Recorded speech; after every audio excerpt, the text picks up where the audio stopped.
The story begins with a young woman of charming appearance, and when one says young, it truly means young. She is a noble of refined manners named Melphiera, whose name alone conveys elegance. She is serene, peacefully enjoying a delicious meal, until a bald man of equally distinguished bearing approaches. He introduces himself politely and, curious, asks to taste her dish, fascinated by flavors he has never experienced. He watches closely as Melphiera, smiling, offers him a piece. As soon as he tastes it, the man is delighted by the flavor, praising the perfect balance of the meal, though the taste of the meat stands out. Intrigued, he asks where that ingredient comes from. Melphiera, with courtesy, replies that it is beef. The man tries to keep his composure, but is soon overcome by shock and ends up vomiting. He can hardly believe what he has just swallowed, which would sound quite strange in any other context. However, his gesture was not rude.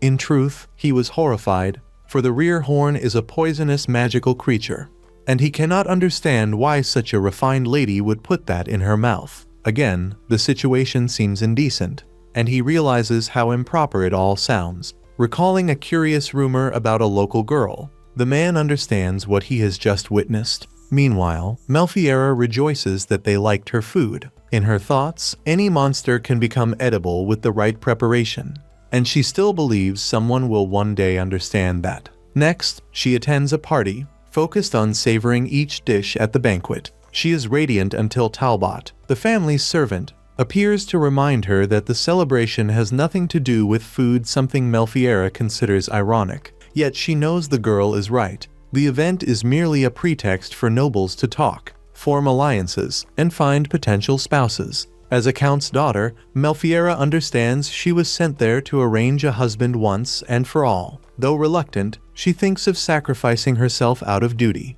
The idea bothers her, for she dislikes social gatherings and has no friends with whom she feels comfortable. Her mother, however, had warned that if she did not find a husband within a year, she would be sent to a convent which, as Melphiera recalls, would mean becoming a nun. Her father, in turn, insisted she accept any worthy man, and that pressure forced her to attend that event. Even while hearing spiteful remarks about herself, many reject her for not understanding her way of being, and that makes her keep her distance. Avoiding the groups that whisper behind her back, she prefers to mingle among knights and lesser nobles, believing perhaps someone there might know her without prejudice. Suddenly, commotion begins. They announce that a magical beast is approaching. Chaos takes over the hall. People shove each other, and elders end up falling. One of them breaks his cane, and Melphiera hurries to help him when she notices the rear horn right behind. Amid the panic, even without knowing how to fight, she decides to lure the monster away from the others. Deep down, she laments not having lived long enough to fulfill her dreams, believing that this would be her end. But, at the decisive moment, a man appears and defeats the creature with a single strike. His strength and precision leave her stunned. The warrior is Aristide Roger de Galbraith, recognized by the crowd as the feared blood-stained Duke. While many recoil in terror, Melphiera cannot avert her gaze in admiration. He, noticing, asks if she fears him as well. Despite the rumors about his madness, Melphiera sees something different. She perceives nobility in his features, almost as if sculpted by angels. Recovering, she introduces herself formally, aware of his importance. Still, she worries upon noticing the poisonous blood on his face, for she knows that simple contact with the skin causes fever and pain. She regrets the waste, thinking she could make sausages with that meat if she had stayed calm. The Duke interrupts her, claiming he knows those creatures well, and she realizes she had started talking like someone out of her mind. Kindly, he offers purifying water, noticing splashes on her face. Melphiera understands the danger and accepts. Seeing her stained clothes, Aristide offers others to replace them, but she refuses, explaining that washing them will suffice, a confidence born from experience. Since she had recently faced one of those beasts, the Duke is surprised and, intrigued, asks her name. Melphiera then properly introduces herself, mentioning her noble origin, which amuses him. He understands the reason for her knowledge about monsters and recalls hearing about the monster devourer. In this world, it is explained,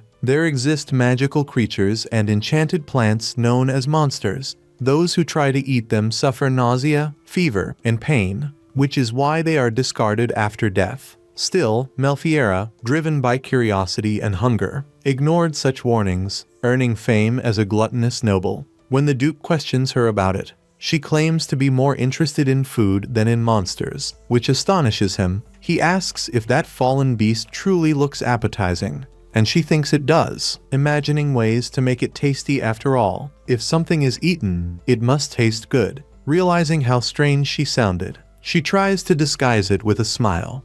The Duke observes her intently and makes a critical remark, which she interprets as disapproval, but he is, in fact, impressed by her beauty. He apologizes and takes her hand, guiding her elsewhere, while Melphiera realizes that, for the first time, someone does not fear her. On the way, the Duke turns and asks if magical beasts are truly delicious. Though the question sounds simple, she feels afraid because she knows that by answering honestly, people usually call her crazy before walking away. She decides the best way to explain is by showing an example. So she compares the black horn to a dish of beef. For the flavor to be truly appreciated, it must undergo certain preparations. The comparison arouses the Duke's curiosity, who, interested, asks whether the creature's magical power causes no harm. Even when someone does not know what a black horn is, it may seem a common doubt, but in that world such a question would be considered absurd. For her, however, there was something fascinating in it, something simple yet wonderful. Feeling accepted and not rejected made her genuinely happy. Excited, she begins to explain that the magic must first be extracted, and that this can be done along with the removal of the blood, although it requires special tools and enchantments she has not yet mastered. Aristide, holding Melphiera's hands and calling her by name, asks that she let him try the next time she prepares something similar. His gesture and gentle tone deeply move the young woman. Suddenly, she remarks, half amused, that she wonders if the Duke has a strong stomach, since the poison of the black horns, when irritated, is extremely potent. Aristide smiles and explains that the preparation can be done in two ways. When he cuts the meat and makes sandwiches, as he once did long ago, the result is tasty and safe. The other method he has not yet tried, since he lacks the necessary instruments. That awakens even more of his interest, and with a teasing smile, he declares he is dying to try it. The reaction surprises her, especially because he seems genuinely happy. Some time later, they arrive at the tent where Aristide is staying and are greeted by Chaos, who serves the Duke's family. The noble asks the servant to prepare a change of clothes for Melphiera, and Chaos promptly does so. Before she changes, the Duke prepares water so she can bathe. She feels a bit embarrassed, thinking it excessive, since she was not that dirty, and believes he is going to too much trouble for who he is. Then Aristide removes his shirt. Melphiera nearly panics with embarrassment. She had seen men bathing outdoors before, but never someone like him, so close. Even while blushing, she cannot look away.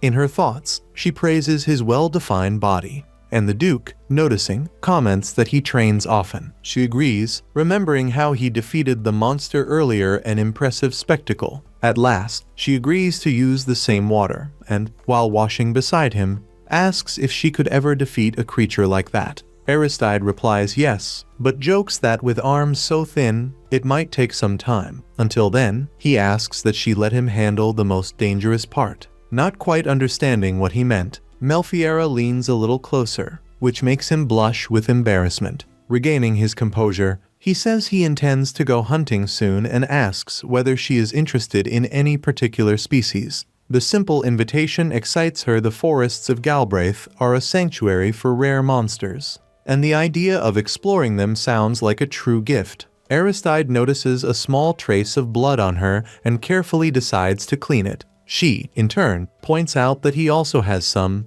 and the two end up cleaning each other, creating an intimate and silent moment. The atmosphere is broken when Chaos enters, exclaiming indignantly and asking why the Duke is shirtless before a lady. Aristide tries to justify himself, saying he only showed his chest, but the servant retorts that it makes no difference showing nipples before a woman, especially during a conversation, is completely improper. After some time, both finish changing. Aristide, proud, shows Melphiera the head of a monster as a trophy. She is amazed, wishing she could do the same someday. Her reaction surprises everyone, since most women would faint or scream at such a sight. Chaos, however, feels pleased perhaps spring has finally arrived for his duke. When they go to fetch Melphiera, she politely thanks the duke for all his kindness and thinks that this may be the moment of farewell. But Aristide assures her he will soon return with a gift that will surely delight her. He plans to hunt a monster she would love to meet. The promise makes her heart race with joy. Many rumors say Aristide is a mad and bloodthirsty man, someone who wishes to see the world burn. But in her eyes, it is merely a misunderstanding. He is kind and surprisingly gentle. Before leaving, the Duke even gives her a gift: dried meat from a monster that lived within his family's territory. Enthusiastic, he tastes a piece immediately, which drives Chaos furious for being so reckless. Fearing the Duke might be poisoned, he tries to stop him, but Aristide convinces him to taste as well. To both their surprise, the flavor is amazing, worthy even of accompanying fine wine. Melphiera watches everything in astonishment. Throughout her life, she had been rejected and judged for things they did not understand. Always treated as if she had done something wrong, she tried to ignore it, to pretend she did not care. But deep inside she carried a weight. Now, upon meeting the Duke, she feels something different. Happiness for having found someone who accepts her as she is. Aristide notices her thoughtful expression and asks if something troubles her. She replies that she is merely saddened by having to say goodbye. He smiles and assures her they will meet again soon, a promise made between the two. And thus ends today's episode. The scene changes to Melphiera, who is returning home, where the girl is returning home, and suddenly, her father appears very worried. Melphiera apologizes for not having gotten a fiancé, but he says that the girl is the maiden of the Count Marchalrayd's family. The man asks her to stay calm. Since a duke is far beyond the family's reach, he still does not understand why the Duke of Galbraith is asking for his daughter's hand in marriage. Melphiera asks to know if it is papaya he is after, but the man asks her to pay attention, for it is the hand he wants in marriage. The father would only like to know how he will reply to the Duke's letter. Melphiera had never seen her father so worried like this in her whole life. But still, Melphiera is very confused, since it is something quite sudden. We are taken to 10 days earlier, when Galbraith went on a mission together with the knights. Several of them ended up going too deep into the forest and entered the monster's den. Galbraith is very happy for having managed to fulfill his mission successfully. He defeated all the monsters and without any fatal victim. His Majesty praises Galbraith a lot for the fact that the boy is very strong. Even so, he finds him very cold and answers everything with a yes. He would like to be called Big Brother Maxim, as he was called when he was a child, but he refuses. We are informed that both are indeed brothers by blood, but 17 years ago, when the boy became the crown prince, Galbraith became the subject and was adopted by the Galbraiths. Galbraith knows they need to draw this line between both, and even his brother not agreeing, there is not much to be done except accept. Looking down, he notices that the boy is holding a basket and would like to know what is inside, but he does not want to do that. When getting near his brother, he makes him get distracted and grabs the meat. When tasting it, he notices it is very delicious and would like to know from which animal it is made. Galbraith answers that it is made from a monster. Maxim is not surprised and realizes that this meat is even tastier than that of a 3-star cow. Maxim has a great idea. He would like both to get married. Since it is not always that Galbraith manages to get along well with a person right away, and he knows that this is true, but he does not believe that Melphiera is the voracious villain. She hid such a brave heart, even in such a delicate body. Not only was she not afraid of the monster, but she remained beautiful, even covered in the beast's blood. Still standing, she captivated him in an instant. Soon, his men appear in the place saying that they managed to locate the backhorns. Apparently, only one of them ended up going crazy, so he will ask to cancel the future hunts. His friend asks if Melphiera will also go to the future dinners, going out to get some fresh air alone. He wonders if she believed it or not, and wants to send her a small gift. The face she made the last time they met will never let the girl make it again. The scene returns to Melphiera talking with her father. She never imagined that he would send such a luxurious letter, full of several jewels around like that. Her father explains that it arrived about 7 days ago.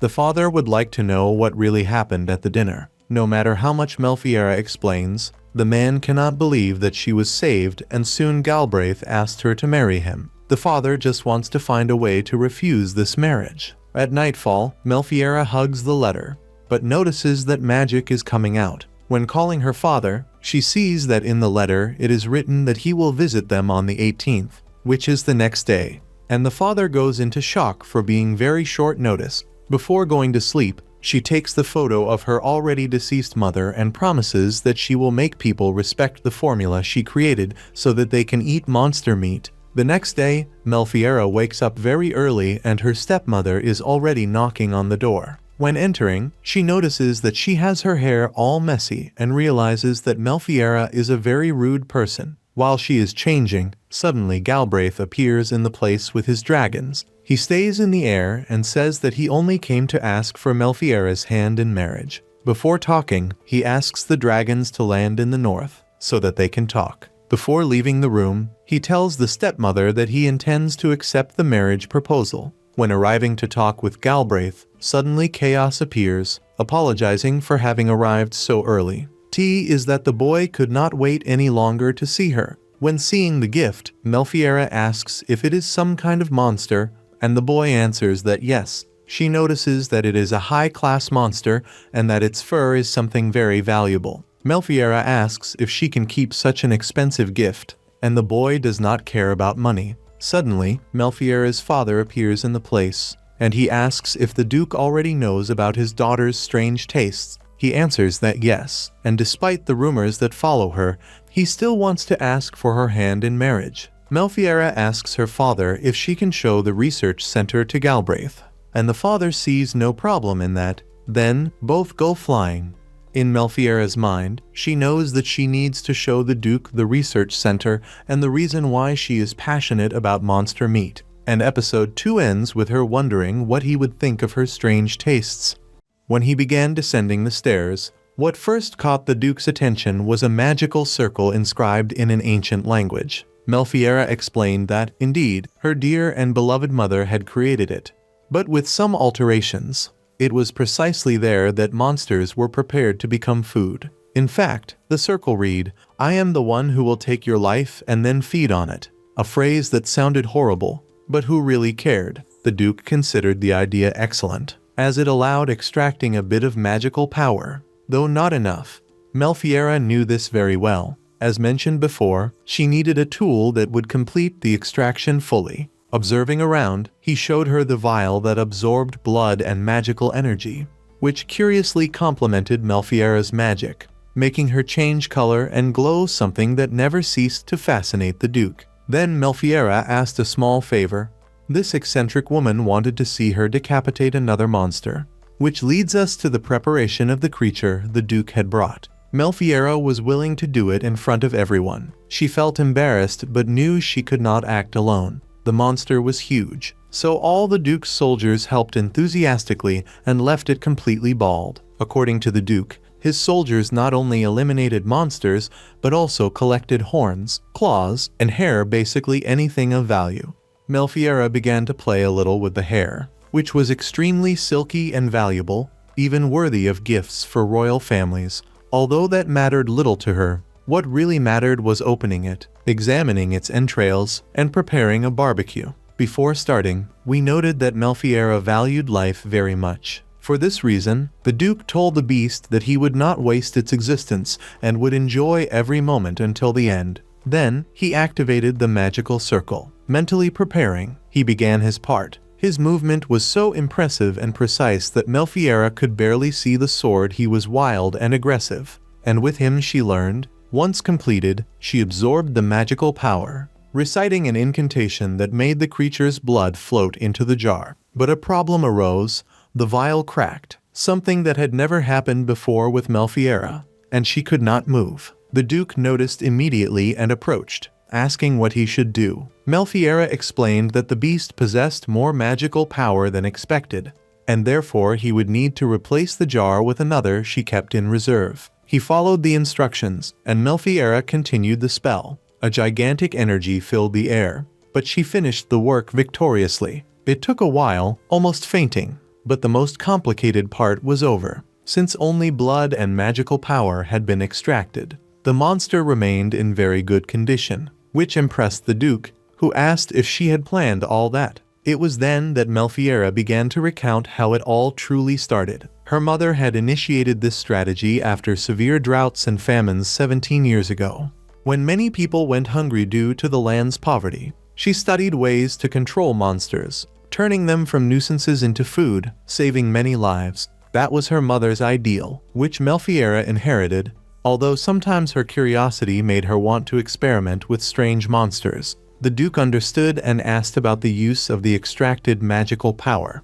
Melphiera explained she used it only to light fires, capable of lasting up to 2 months, with no other purpose, which pleased Aristide greatly. He found it amusing that she was so innocent and wished she never changed, but also realized that her studies surpassed the palace mages. That power, when used as fire, could sink entire kingdoms. Melphiera did not notice this detail, as until then she had dealt only with jackals and stubs, small monsters without much magical power. The Duke reminded her of the rumors circulating about her, warning that, normally, they caused no trouble, but could create tragedies if used with ill intent, and anyone could say whatever they wanted. He swore that whoever dared hurt her would have no mercy. Among the rumors, they said she was a bloodsucker, which was not entirely false. Aristide believed this, enchanted by the beauty of Melphiera's hair and green eyes, to the point of wishing to give his life for them. But Melphiera did not like being treated that way. She explained that the shine came from magical power, and her eyes were also beautiful thanks to it. It even seemed she was born to fly with dragons, making her appearance even more impressive. Unaware, both became extremely embarrassed. Even so, Melphiera began cutting the monster's meat, with the Duke by her side, until finished. Later, he fed his dragons, while Melphiera brought the hunting license, ensuring the meal was appropriate. The dragon complained of hunger, as did the Duke, whose stomach growled near Melphiera, especially with the freshly cut meat. She thought it would be perfect to taste the fresh meat, grilling it lightly. Both, equally hungry and mischievous, prepared skewers. The Duke showed a bit of seasoning he had taken from his house's chef, delicious and safe, and they decided to use it on the meat. They began roasting, and the aroma was irresistible. Despite the hunger, they needed patience to find the ideal temperature. But then chaos appeared, finding them with their hands on the meat and scolding them for eating before everyone. The smell spread everywhere. Aristide tried to justify himself, showing the hunting license, and Chaos accepted, provided he accompanied them. The Duke would not leave his girlfriend alone with the protesting dragon. He gave in, handing her a skewer. But Chaos was not alone. The soldiers were also hungry. Taking Melphiera's hand, Chaos reminded that the knights had tasted monster meat before, and found it disgusting. With Melphiera cooking, everyone could change their mind, and she prepared food for all. But the lucky boyfriend already had the first dish, something Chaos tried to steal from the Duke.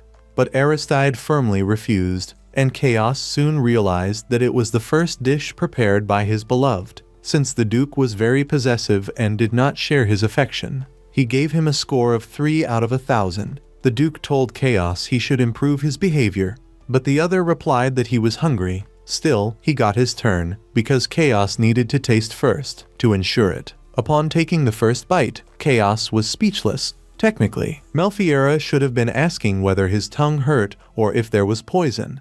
But in reality, she only wanted to know if the food was good. According to Chaos, there was no bitter taste like ordinary meat. Moreover, the texture was so tender that it melted in the mouth, even resembling a delicious drink. But the wait was torture for the Duke, who asked Chaos if everything was fine, if his stomach hurt or something, because he also wanted to try. According to Chaos, there was no immediate problem, but effects could appear hours later. Melphiera explained that she usually did not speak much, but that never hindered her. However, people who consumed meat with magic could feel symptoms the next day.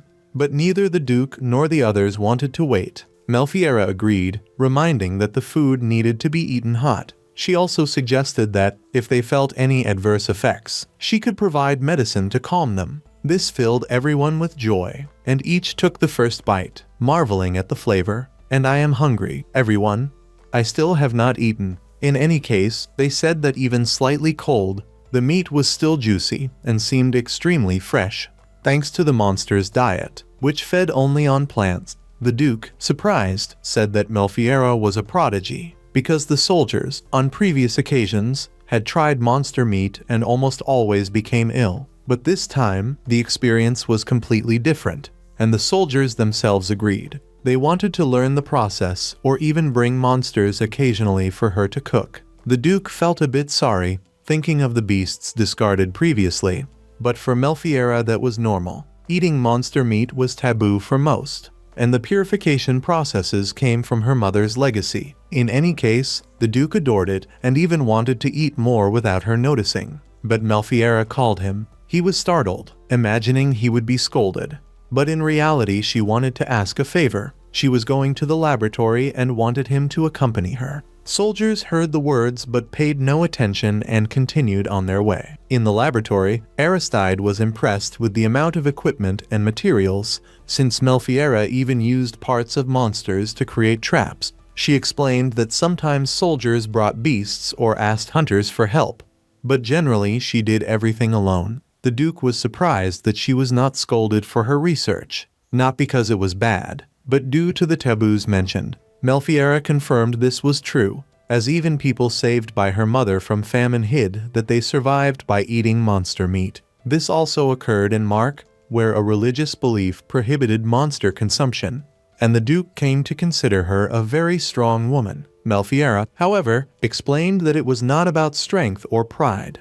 She simply could not abandon her mother's legacy, and it reminded her of what happened 17 years ago. That historical event was precisely what made Aristide an adopted son, awakening the Duke's curiosity, as his own journey began from there. Although it was not pleasant to discuss, then he had them sit down, avoiding direct eye contact, and asked why she had become the noble glutton. Before that, he requested she continue calling him Aristide, since although she sometimes called him Duke, ever since he came to ask for her hand in marriage, he preferred that form of address. He also said that he had researched her family. Melphiera interrupted him, commenting that now he knew she was not very beloved by high society, and marrying her would only cause problems. Aristide, however, made it clear that even in his position, he did not intend to force her to stop her research. He only wanted to get to know her better, and he was not speaking of a trivial collaboration. He wanted her to also take an interest in him,